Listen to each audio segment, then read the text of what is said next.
ലച്ചു വയ്ക്കോ, ഞാൻ കഴിച്ചോളാം. ശരി.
സഞ്ജുവും സ്വാതിയും എഴുന്നേറ്റിട്ടില്ലെന്നാ തോന്നേ. രാജുവേട്ടൻ കിച്ചന് ചായ കൊണ്ട് കൊടുത്തേ. അവനൊന്ന് അടങ്ങി ഒതുങ്ങിയിരുന്നാ മതിയായിരുന്നു. പല്ല് തേക്കും ബാത്റൂമിൽ പോവുകയൊക്കെ വേണ്ടേ? അതിനൊക്കെ ഞാനൊരു വഴി കണ്ടിട്ടുണ്ട്.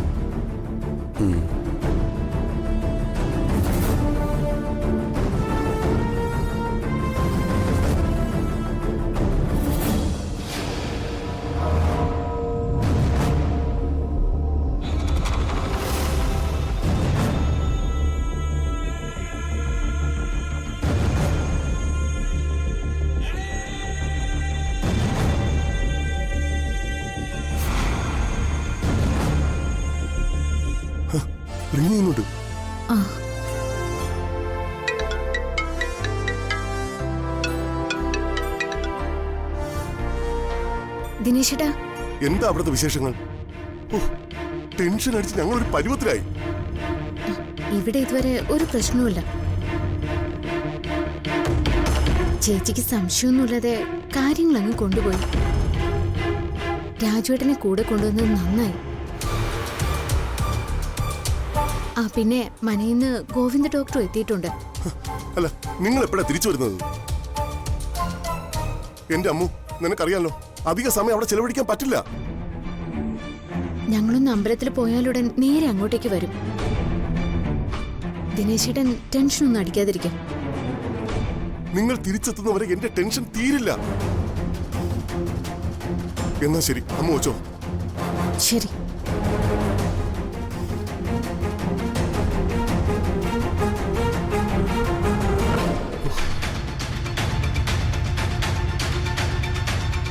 രാവിലെ അവിടെ വിട്ട് പോകേണ്ടതിന് പകരം ക്ഷേത്ര ദർശനം നടത്താൻ വേണ്ടി പോയിരിക്കുക.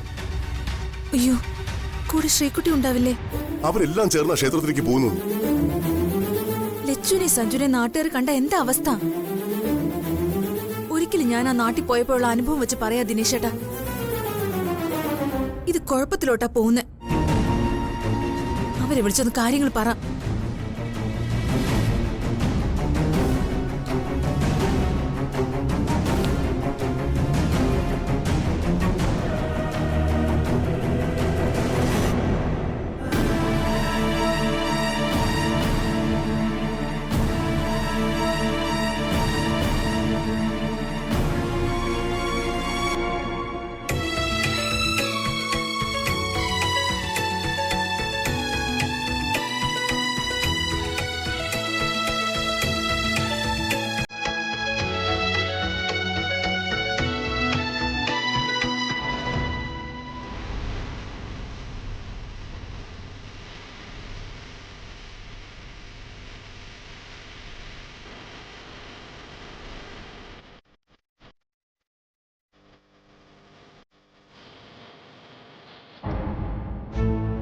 കുമാരേട്ടാ, ഗോപാലേട്ടാ,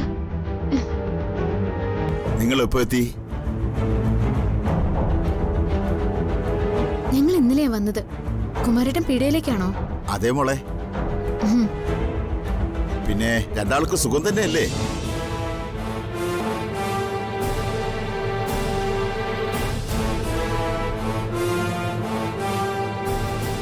ആ, സുഖം. വിശേഷിച്ചെന്താ വന്നത്? പ്രത്യേകിച്ച് ഒന്നുമില്ല ഏട്ടാ.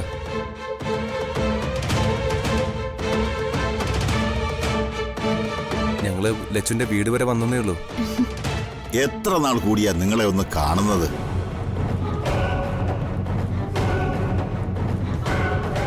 എന്ന് ഞങ്ങൾ പോട്ടെ, നടയടയ്ക്കാൻ സമയമായി. ഇടയ്ക്കിങ്ങോട്ടൊക്കെ ഭർത്താവുമായി വരണേ ലച്ചു. എന്നാ ഞങ്ങൾ പൊക്കോട്ടെ. ആ, പോവാം.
അവൻ ഫോൺ എടുക്കുന്നില്ല.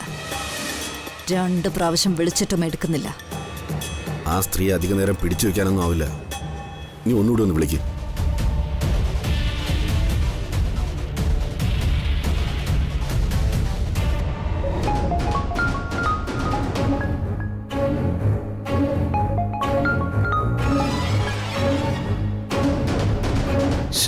ഇതൊരു ശല്യമായല്ലോ.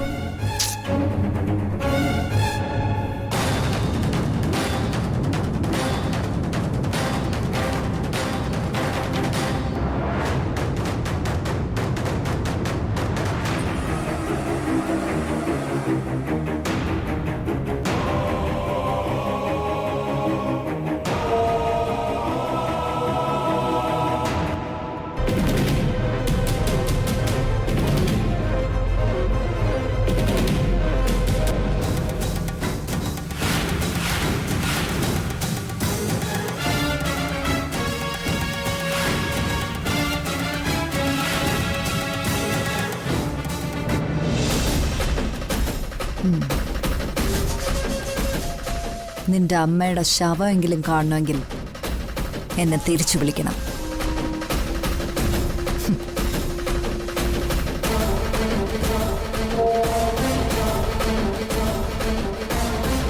നിന്റെ അമ്മയുടെ ശവമെങ്കിലും കാണണമെങ്കിൽ എന്നെ തിരിച്ചു വിളിക്കണം.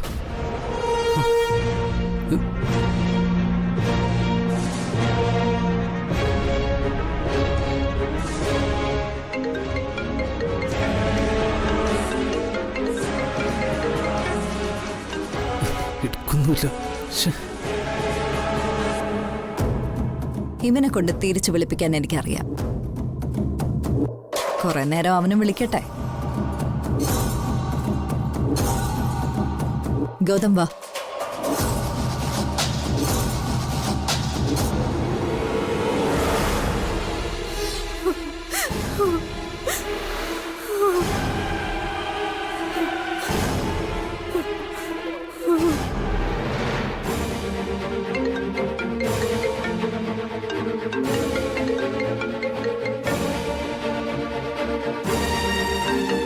അവളുടെ മോനായിരിക്കും. മോനെ, നീ എവിടാ? അമ്മേ, എന്നെ ഒരുപ്പ് കൊല്ലും. ഹലോ, എന്റെ അമ്മ ഒന്നും ചെയ്യരുത്. നിന്നോട് കൂടുതലൊന്നും പറയാനില്ല. നിന്റെ അമ്മ ജീവനോടെ വേണമെങ്കിൽ ഞാൻ പറയുന്ന സ്ഥലത്ത് നീ എത്തിയിരിക്കണം. ഞാൻ വരും, എവിടെയാണെങ്കിലും ഞാൻ വരും. പക്ഷെ എന്റെ അമ്മയെ നിങ്ങളൊന്നും ചെയ്യരുത്. ഓ, ശോ, ഈ പാവം പിടിച്ച സ്ത്രീയെ ഉപദ്രവിക്കണം എന്നുള്ള ഉദ്ദേശമൊന്നും എനിക്കില്ല. കുറച്ചു കഴിഞ്ഞിട്ട് ഞാൻ നിന്നെ വീണ്ടും വിളിക്കാം. ഞാൻ പറയുന്ന സ്ഥലത്ത് നീ എത്തിയിരിക്കണം. Hello, hello. ശ്ശെ.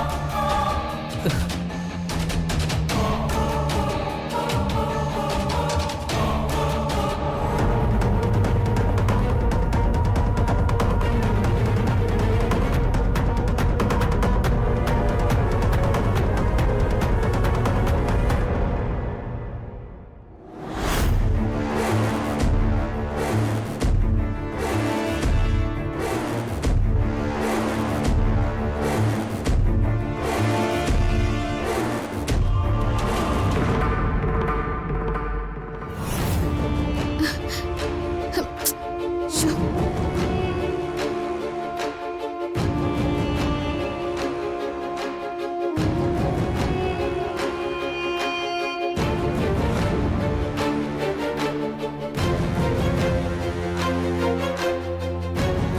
കിച്ചനെ വിളിച്ചിട്ട് കിട്ടുന്നില്ല.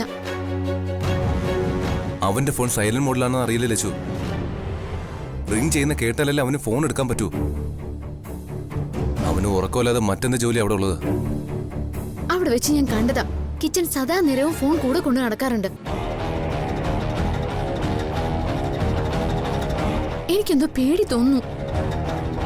ഇതിലത്ര പേടിക്കാൻ എന്താ ഉള്ളത്?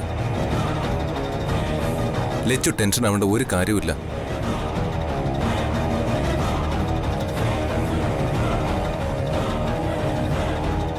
എന്താ ഒരു സംസാരം? ഞാൻ കേൾക്കുന്നതിൽ പ്രശ്നമുണ്ടോ? നമ്മളൊരു ദിവസം തച്ചിലെടുത്ത് കഴിഞ്ഞില്ലേ? അമ്മ എന്ത് പറയുന്നുള്ള ടെൻഷനാ അമ്മൂന്. അത് വിളിച്ചു പറഞ്ഞല്ലേ, പിന്നെന്തിനാ അതോർത്ത് ഇനി ഒരു ടെൻഷൻ?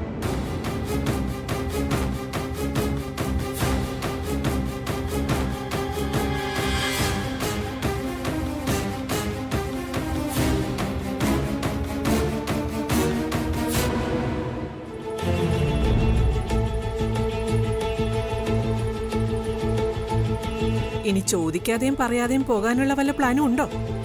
ഇതൊന്നും മുമ്പുണ്ടായിരുന്ന ശീലങ്ങളല്ല. അത് പിന്നെ അമ്മേ, സ്വാതിയുടെ പിന്നാലെ ഞങ്ങളങ്ങ് പോയതല്ലേ. ഒരത്യാവശ്യം വന്നാ എടുത്തു ചാടി ഓടാന്ന് പറയാം. ഇതിപ്പോ അങ്ങനെയാണോ?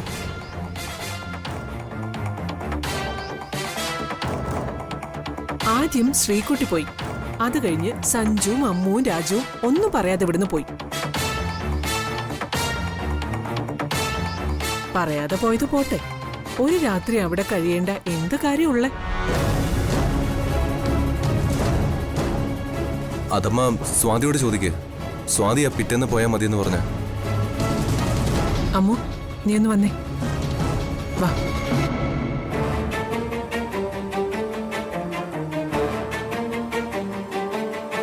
അമ്മയോട് പറയാതെ നിങ്ങൾ മൂന്നുപേരും വന്നേന്ന് എനിക്കിപ്പോഴാ മനസ്സിലായത്. ശരിക്കും സഞ്ജു ആണ് എന്റെ പിന്നാലെ വരാൻ താല്പര്യം കാണിച്ചത്, അതോ അമ്മു? നീ തച്ചിലടത്തേക്കാ പോയതെന്ന് അമ്മു എന്നോടൊന്ന് പറഞ്ഞു. കൂടെ അന്നേരം രാജു ഉണ്ടായിരുന്നു. എന്നാൽ നമുക്ക് എല്ലാവർക്കും പോകാമെന്ന് ഞങ്ങൾ അങ്ങ് തീരുമാനിച്ചു. ശരി,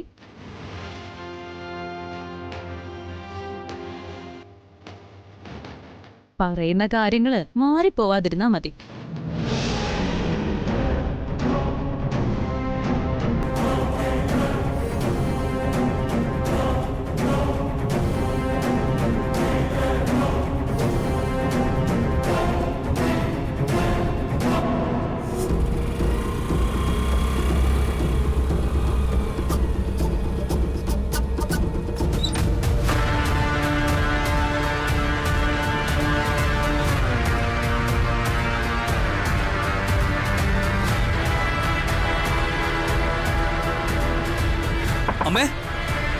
അമ്മേ അമ്മേ നിങ്ങളൊക്കെ ആരാ? എന്റെ അമ്മ എവിടെ?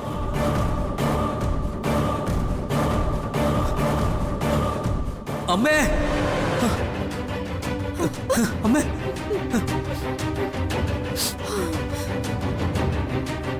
എന്തിനാ മോനെ ഇവിടെ വന്നത്? ഒന്നുമില്ല അമ്മ. അവര് നിന്നെ കൊല്ലും. നീ ഓടി രക്ഷപ്പെടാൻ നോക്ക്. വേണ്ട. അയ്യോ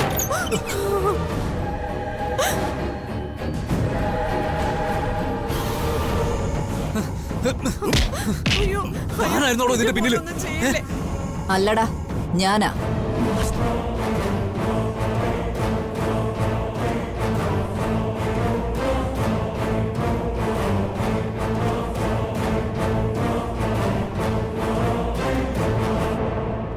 നിങ്ങൾ എന്തിനാ എന്റെ അമ്മയെ ഉപദ്രവിക്കുന്നത്?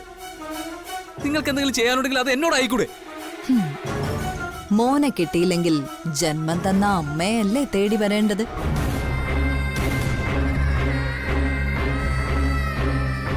അമ്മയെ തൊട്ടാൽ ഏത് മാളത്തിൽ നിന്നും നീ ചാടി വരുമെന്ന് എനിക്കറിയായിരുന്നു. അമ്മയെ അഴിച്ചുവിട്. വിടറോ വിടാൻ.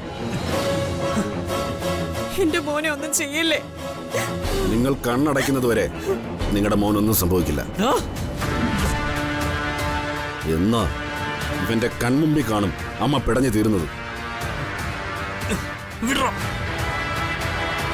എന്റെ മോൻ എന്ത് തെറ്റാ ചെയ്തത്? ഇനിയെങ്കിലും നിങ്ങളത് പറ. മോൻ ചെയ്ത തെറ്റെന്താന്ന് നിങ്ങളുടെ മുന്നിൽ വെച്ച് പറയിക്കാൻ തന്നെ ഞങ്ങൾ വന്നിരിക്കുന്നത്.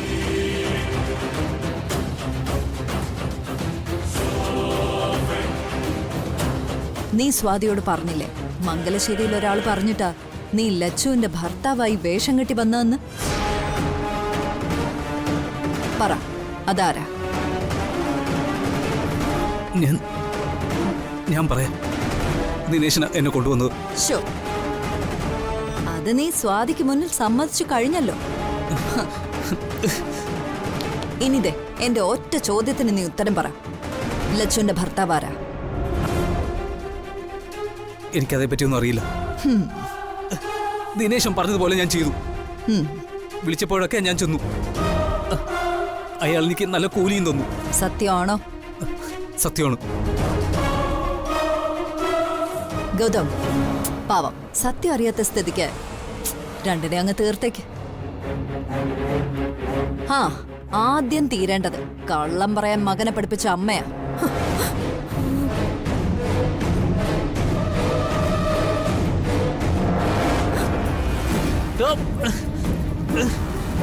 അമ്മേ,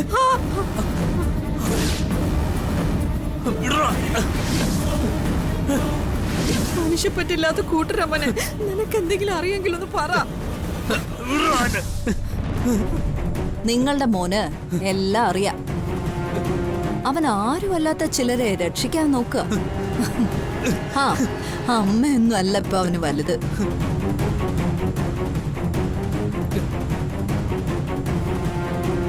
നീ കരുതും ഇതൊരു ഭീഷണിയാണെന്ന്. എന്നാ അങ്ങനെയല്ല. ചോര കൊണ്ട് ഈ രണ്ട് കൈയും കഴുകിയവനടാ ഞാൻ. എന്റെ ചരിത്രമൊന്നും നിനക്കറിയില്ല. എന്റെ അച്ഛനൊരു മഹാമാന്ത്രികനായിരുന്നു. മാണിക്യമംഗലത്ത് മഹാദേവൻ തമ്പി.